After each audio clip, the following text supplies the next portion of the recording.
নমস্কার, সুরজিৎ মান্না ক্রিয়েশনস চ্যানেলের পক্ষ থেকে তোমাদের সবাইকে সুস্বাগতম। আশা করি তোমরা সকলে ভালো এবং সুস্থ আছো। আমি তোমাদের জন্য এই ভিডিওটিতে তুলে ধরছি 2025 সালের ক্লাস 8-এর রায় মার্টিন প্রশ্নবিচিত্রা থেকে সেকেন্ড ইউনিট টেস্টের জন্য বাংলা বিষয়ের এক সেট প্রশ্নপত্রের সম্পূর্ণ সমাধান করছি। তার আগে তোমাদের কাছে অনুরোধ, তোমরা ভিডিওটি না টেনে পুরোটা দেখো। ভিডিওটি কেমন লাগলো কমেন্ট করে জানিও। ভিডিওটিতে লাইক দাও এবং শেয়ার করো, এবং চ্যানেলে নতুন হলে চ্যানেলটিকে সাবস্ক্রাইব করে চ্যানেলের সঙ্গে যুক্ত হয়ে যাও, কারণ তোমরা আমার এই চ্যানেলের মাধ্যমে রায় মার্টিন প্রশ্নবিচিত্রা থেকে ক্লাস 8-এর সেকেন্ড ইউনিট টেস্টের জন্য বাংলা, পরিবেশ ও বিজ্ঞান, ভূগোল এবং ইতিহাস এই চারটি বিষয়ের সমাধান পাবে। অলরেডি আমি তোমাদের সামনে ভূগোল এবং ইতিহাসের সবগুলো সেট আলোচনা করে দিয়েছি। বাংলা এবং পরিবেশ বিজ্ঞান আলোচনা চলছে। ওই ভিডিওগুলো দেখতে হলে তোমাদের আমার এই ভিডিও ডেসক্রিপশনে দেখো, না হলে এই চ্যানেলের প্লে লিস্টে গিয়ে দেখে নিতে পারো। আলোচনা শুরু করছি 25 নম্বর পেজের 6 নম্বর স্কুল, হেয়ার স্কুল। এই স্কুলের প্রশ্নপত্র সেটি আলোচনা করছি। অলরেডি আমি তোমাদের সামনে 1 থেকে 5 নম্বর স্কুল আলোচনা করে দিয়েছি। তোমরা ওই ভিডিওগুলো দেখতে চাইলে আমার চ্যানেলের প্লে লিস্টে গিয়ে দেখে নাও, না হলে এই ভিডিও ডিসক্রিপশনে তার লিঙ্ক দেওয়া আছে, ওখানে ক্লিক করে দেখে নিতে পারো। এক ক্ষেত্রে আগে সঠিক উত্তরটি নির্বাচন করো। 1.1 কৃষক আসিয়া কান্দিয়া পড়িল। কতজন কৃষক ছিল? অপশান খ 20 জন। 1.2 ঘরে ঘরে জলে যায়, কি জলে? অপশান গ মোমবাতি। 1.3 বকুদের বাড়িতে ছেনু মাসিরা কোথায় থেকে এসেছিল? অপশান খ উত্তরপাড়া থেকে। 1.4 কি স্বপ্ন যে বাঁধিয়াছ ঘর? কোথায় ঘর বেঁধেছে? অপশান গ হৃদয়ে। 1.5 নাটোরের সাজানো বাড়ি দেখে লেখকের কি মনে হয়েছিল? অপশান গ ইন্দ্রপুরী।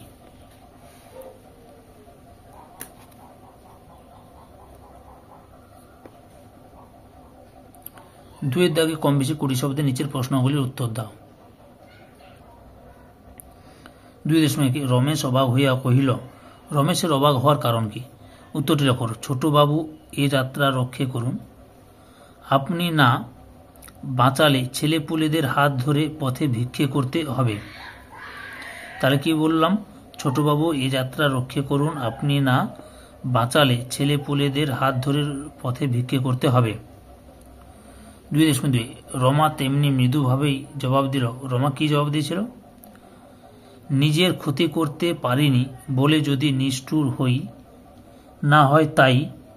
আপনার যদি এত দয়া, নিজেই না হয় ক্ষতিপূরণ দিন। আরেকবার বলছি, নিজের ক্ষতি করতে পারিনি বলে যদি নিষ্ঠুর হই, না হয় তাই। আপনার যদি এত দয়া, নিজেই না হয় ক্ষতিপূরণ দিন।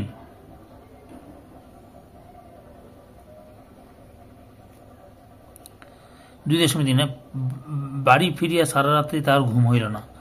নিদ্রাহীন রাত্রে তার মনে মনে ভাবনার উদয় হয়েছিল। মনে মনে কোন ভাবনার উদয় হয়েছিল? উত্তরটি লক্ষ্য করো। এখান থেকে এতটা পর্যন্ত লিখবে। 2.4 ওই দেখতে পাচ্ছেন না ভিড়, ভিড় জমেছিল কেন? উত্তরটি দেখো, এখান থেকে শুরু করবে, এতটা পর্যন্ত লিখবে। 2.5 অবিশ্বাস্য চোখে চেয়ে দেখলুম। কি দেখেছিল? এখান থেকে লিখবে, এতটা পর্যন্ত লিখো। পরের অংশটি দেখাচ্ছি, এতটা পর্যন্ত লিখবে। 2.6 বীজ হইতে বৃক্ষ শিশুর জন্ম নেয়। কোন পরিস্থিতিতে বৃক্ষ শিশু জন্ম নেয়? মাটি, উত্তাপ ও জল পাইলে বীজ হইতে বৃক্ষ শিশু জন্মে।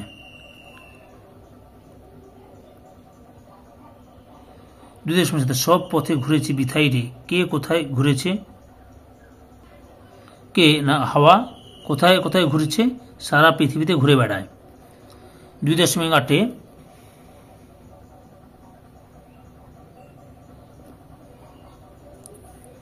ডুকরে কেঁদে উঠে বলে। কি বলেছিল? কি করে বুঝবো? এই প্রশ্ন উত্তরে তোমরা পাঠ্য বই একটু দেখে নিও, বুঝতে পেরেছ? 2.9 কেউ তাহা জানে না কো। কারা কারা জানে? প্রান্তর আর শঙ্খচিল জানে। 2.10 তার মতো ইংরেজিতে কেউ বলতে পারে না। কার কথা বলা হয়েছে? লালমোহন ঘোষের কথা বলা হয়েছে। 3 দাগে কম বেশি 150 শব্দের নিচের প্রশ্নগুলি উত্তর দাও। 3.1 মানুষ খাঁটি কি না চেনা যায় শুধু টাকার সম্পর্কে। কে কার সম্পর্কে কথা বলেছে? সে কেন একথা বলেছিল? এখান থেকে শুরু করবে, পরপর দেখে নাও। বোঝাতে চেয়েছিল, এত পর্যন্ত লিখবে।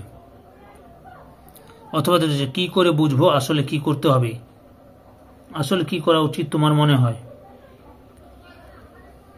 এখান থেকে লিখবে।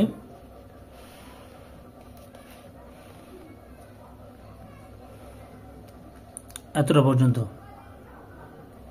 3.2 দাঁড়াও কবিতায় কবির বক্তব্য উদ্ধৃত সহ লেখ। এখান থেকে লেখা শুরু করো, পর উত্তরটি দেখে নাও। ধরা পড়েছে এত পর্যন্ত লিখবে। অথবা হাওয়ার গান কবিতায় হাওয়ার গানের মধ্য দিয়ে যে সামাজিক সত্য ফুটে উঠেছে তা উদ্ধৃত সহ লেখ। তোমরা বিষয় সংক্ষেপটা একটু দেখে নেবে এখান থেকে শুরু করে।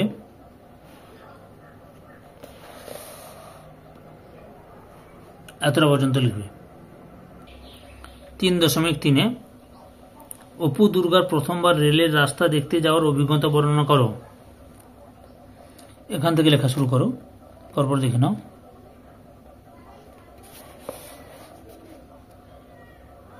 অপূর্ণ থেকে যায় এতটা পর্যন্ত লিখবে। বুঝতে পেরেছ? অথবা চড়বিভাতি করবি অপু, বক্তাকে অপু দুর্গা চড়বিভাতির বর্ণনা দাও। উত্তরটি লক্ষ্য করো, এখান থেকে শুরু করবে, এতটা পর্যন্ত লিখো। পরে অংশটি দেখাচ্ছি, পরে আবার এই অংশে দেখো, এতটা পর্যন্ত লিখবে। 4 দাগে নির্দেশ অনুসারে উত্তর দাও। 4.1 বাক্য পরিবর্তন করো যে কোনো 5টি। 4.1.1 বেনির মুখ গম্ভীর হইল। নং অর্থ বাক্যে বেনির মুখ কি প্রফুল্ল রহিল না। 4.1.2 আমরা ছোকরার দল, আমাদের তেমন কোনো কাজকর্ম ছিল না। সদর্থ বাক্যে লিখতে হবে আমরা ছোকরার দল, আমাদের কাজকর্ম খুবই অল্প ছিল। 2.1.3 মৃত্যুর পরে তো আমার কোনো স্বাধীনতার প্রয়োজন হবে না। সদর্থ বাক্যে মৃত্যুর আগেই আমার যত স্বাধীনতার প্রয়োজন হবে। 4.1.4 তার হয়েছে বড় জ্বালা। বিস্ময়সূচক বাক্য হায় হায় তার হয়েছে বড় জ্বালা।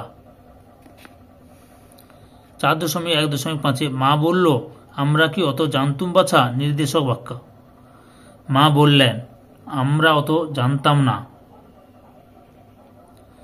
4.1.6 বকশিসের কথায় কাশীনাথ হেসে ফেলল।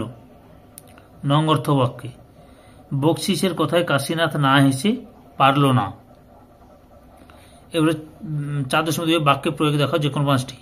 সমষ্টিবাচক বিশেষ্য শিক্ষার্থীরা তাদের দলগত কাজের জন্য প্রস্তুত। এই যে দলগত দল, এটা হচ্ছে সমষ্টিবাচক বিশেষ্য। 2 নম্বরে আত্মবাচক সর্বনাম। এই আত্মবাচক সর্বনামের উদাহরণ দেখো নিজ, নিজ, আপনি, আপনার, স্বয়ং ইত্যাদি।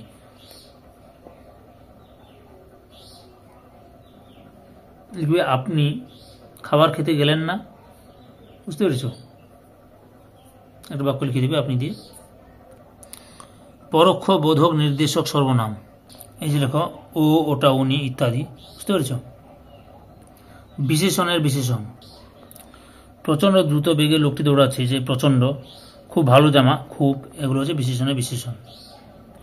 আলংকারিক অব্যয়